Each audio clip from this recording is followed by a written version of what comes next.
আমার 5 ফিট আইনে আছে, 5 ফিটের বেশি নিতে পারবো না। অত্র এলাকাবাসীকে একটা নোটিশ পর্যন্ত দেওয়া হয় নাই।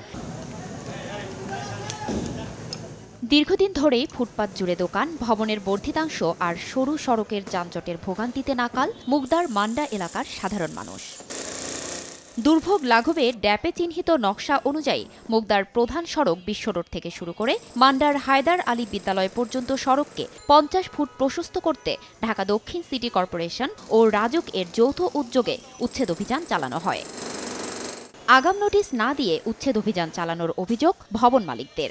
অত্র এলাকাবাসীকে একটা নোটিশ পর্যন্ত দেওয়া হয় নাই যে রাস্তা সম্প্রসারণ হবে, আমরা সম্প্রসারণ করব, আপনারা সরকারি জায়গা যেগুলাতে স্থাপনা আছে এগুলো আপনারা উদ্ধার করেন।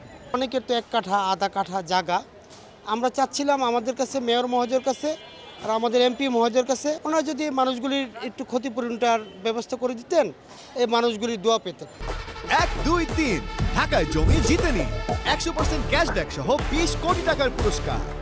আমার 5 ফিট আইনে আছে, 5 ফিটের বেশি নিতে পারবো না। আর 5 ফিটের পরে যদি নেয় আমার বিল্ডিং এর দৈসা ভাঙিয়া দেবে, বিল্ডিং এর ক্ষতিপূরণ দিতে হবে এবং আমার জায়গার দাম দিতে হবে। তবে সিটি কর্পোরেশন জানায় ভবন মালিকদের রাজুক থেকে 4 বার নোটিশ দেয়া হয় এবং করা হয় মাইকিংও। আমরা রাস্তাটি প্রশস্ত করার জন্য নকশা অনুযায়ী চিহ্নিত করি এবং ভবন মালিকদের আমরা অনুরোধ করি সেটি রাস্তা সম্প্রসারণের অবৈধ অংশটুকু সরিয়ে নেওয়ার জন্য 4 বার তাদেরকে নোটিশ দেওয়া হয়েছে।